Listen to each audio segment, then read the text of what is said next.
शुरुआत में विवेक बंसल जी आपसे करता हूं।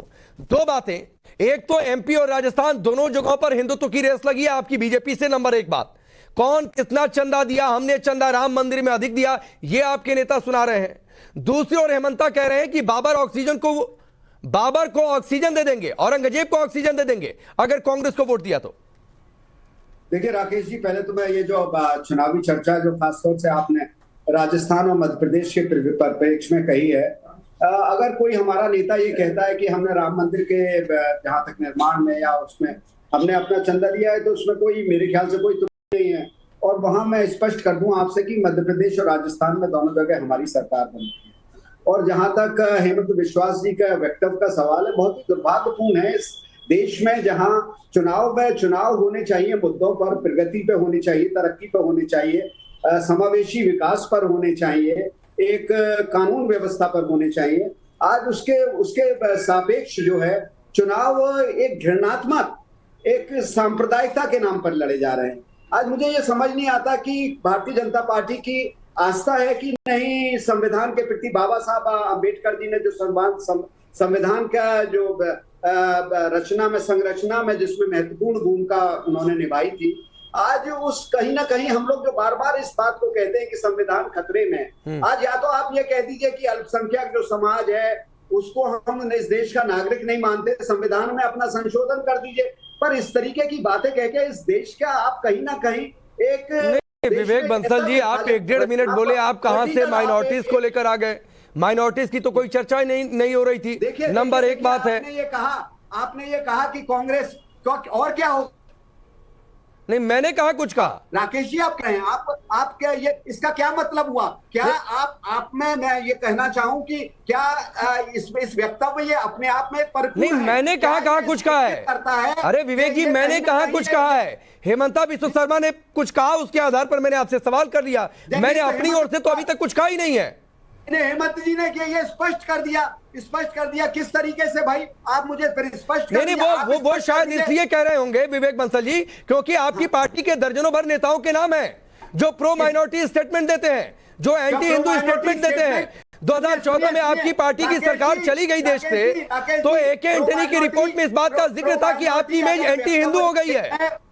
अगर प्रो माइनॉरिटी वक्तव्य देते हैं तो वो इस देश के नागरिक नहीं है। किसने कहा कि नहीं है?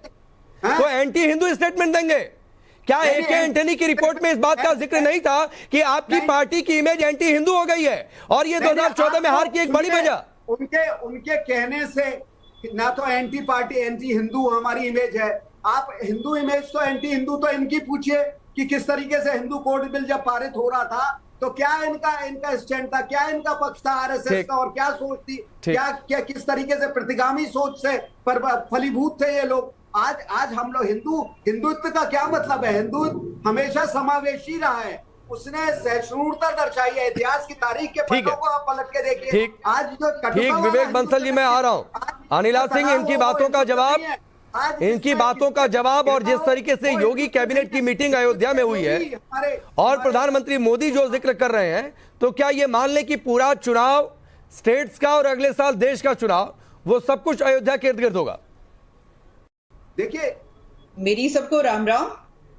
और जी बिल्कुल, मैं विवेक जी को सुन रही थी और जिस प्रकार से ये इतने उत्तेजित होकर बोल रहे थे, लग रहा था कि इस भारतवर्ष में हिंदू होना अपने आप में एक गुनाह है, क्योंकि इन्होंने यही प्रयास किया ना, इनके राजनीतिक दल ने यही प्रयास किया है। हिंदू कोड बिल की ये बात कर रहे थे, साहब जाकर एक बार पूरा पढ़िएगा कि किस प्रकार से आप लोगों ने जो पूरा एक षड्यंत्र के तहत उस वक्त भी हिंदुओं को टारगेट किया था और एक धर्म विशेष को आपने अपीज किया था। ठीक है, हिंदू कोड बिल जाकर आप दोबारा पढ़िएगा, उसका इतिहास पढ़िएगा, मैंने बहुत अच्छी तरीके से यहाँ पर पढ़ा हुआ है। ठीक है, आप हमसे बात करते हैं कि क्या माइनॉरिटीज की बात करना गुनाह है? माइनॉरिटीज की बात करना गुनाह है? 1993 में जो माइनॉरिटी कमीशन बनाया, पूरा एक मिनिस्ट्री आप लोगों ने बना दी थी, माइनॉरिटी के नाम पे क्या मुसलमान ही है इस देश में? बाकी लोग नहीं है? 5 धर्मों को मिलाकर ये माइनॉरिटी मिनिस्ट्री, माइनॉरिटी कमीशन, इसका गठन हुआ है ना बंसल साहब। तो माइनॉरिटी के नाम पर आप एक ही धर्म की रोटी क्यों सेकते हैं? क्योंकि आपको अपीजमेंट करना है।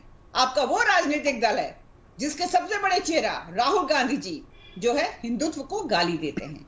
सलमान खुर्शीद जो है वो आरएसएस की तुलना बोको हराम से करते हैं, आईसिस से करते हैं। ये सलमान खुर्शीद और ये दिग्विजय सिंह जी जो है, चाहे दिग्विजय सिंह जी रहे हो, चाहे वो कपिल सिब्बल साहब रहे हो, लगातार रामलला मंदिर ना बन सके इसके ऊपर और आपके जो बड़े बड़े नेता हैं निरंतर वो प्रयास करते रहे हैं। दिग्विजय सिंह जी ने कितनी बार हिंदुओं को और हिंदू धर्म को नीचे दिखाया है। हाँ, आप बात करते हैं।